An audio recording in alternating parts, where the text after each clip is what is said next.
Bharatiya Janata party के वरिष्ठ नेता और वार्ड नंबर 16 के पार्षद रविंद्र शर्मा ने आज एक प्रेस कॉन्फ्रेंस को संबोधित किया, जिसमें उन्होंने शौचालय बनाने के काम में हो रही धांधली के मुद्दे पर अपनी प्रतिक्रिया दी।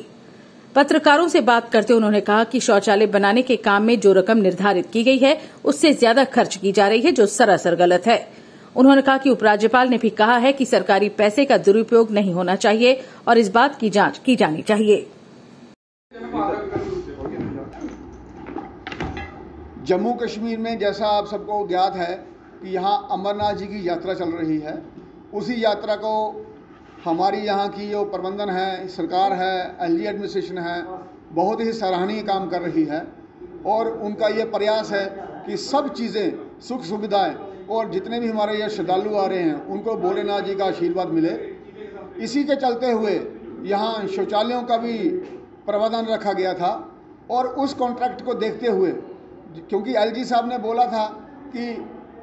जनता का पैसा का अगर दुरुपयोग होता है तो वो मेरे लिए गौ मांस खाने के बराबर है और उनके इस वचन का पालन हम सबका करने का दायित्व है।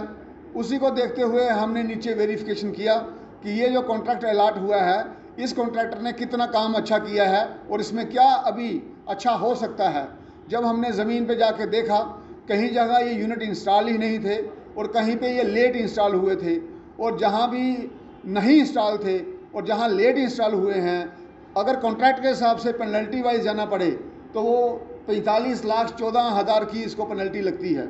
अब हम ये देखेंगे जब इसको पेमेंट होता है, क्या ये पेनल्टी उसको लगाई जाती है कि नहीं लगाई जाती है, ताकि आने वाले समय में कोई भी कॉन्ट्रैक्टर इन चीज़ों को नज़रअंदाज ना करे और अच्छे से काम करे और जो सुख सुविधाएँ यहाँ की प्रशासन चाहता है वो मिले।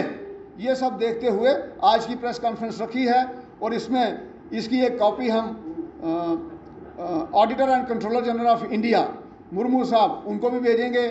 एलजी साहब को भी भेजेंगे, चीफ सेक्रेटरी को भी भेजेंगे और कमिश्नर को भी देंगे, ताकि पेमेंट करते वक्त ये ध्यान रखा जाए जो चीज़ें की अनियमितता हुई है, डिस्क्रिपेंसी थी, उसके पैसे काटे जाएं और इनको उस हिसाब से पेमेंट हो, ताकि आने वाले समय में जो सुविधाएं सरकार चाहती है, एडमिनिस्ट्रेशन चाहती है, वही सुविधाएं ये कॉन्ट्रैक्टर लोग दें। क्योंकि किसी भी प्रोसेस में सबसे महत्वपूर्ण चीज़ होती है मॉनिटरिंग एंड वेरिफिकेशन, और मॉनिटरिंग एंड वेरिफिकेशन जिस प्रोसेस में पूरा होगा वहाँ गलती होने की गुंजाइश नहीं रहती है। इन्हीं सारी चीज़ों को देखते हुए हमारी परिस्थितियों में सुधार हो और जम्मू कश्मीर में अच्छी सुख सुविधाएँ मिलें, उसके ही दिशा में एक ये प्रयास है। ये इनका तो नाम है भूटानी इंटरनेशनल प्राइवेट लिमिटेड, जिन्होंने ये कॉन्ट्रैक्ट लिया था। तो इसमें इन्होंने ये एज पर कॉन्ट्रैक्ट काम करना था, लेकिन ये देखा गया है, ये मेरे पास रिपोर्ट है इनकी, कॉर्पोरेट पूरे जेएमसी से लेकर अपना कठुआ से लेकर बनिहाल तक इन्होंने इनका निर्माण करवाना था, अपना यूरिनल्स का, टॉयलेट्स का और बाथरूम्स का। उसमें से कुछ हिस्सा कॉरपोरेशन का भी था और हमने अपनी कॉरपोरेशन के हिस्से में देखा कि कहाँ कहाँ प्रॉब्लम है, क्योंकि अगर कॉरपोरेशन के हिस्से में ही प्रॉब्लम है तो ये तक कठुआ तक, सांबा, रामबन और उधमपुर तक देखना पड़ेगा कि कहाँ कहाँ ये कमियां हैं, और अगर कहीं कहीं कमियां पाई जाती हैं तो कॉन्ट्रैक्टर को पेनल्टी लगनी चाहिए, ताकि जो हम कहें हमें उसी हिसाब से सुख सुविधा मिलें और जनता को इसका फ़ायदा हो। For more updates, do subscribe our YouTube channel and don't forget to hit the bell notification icon. And if you are watching this video on Facebook, do follow our Facebook page.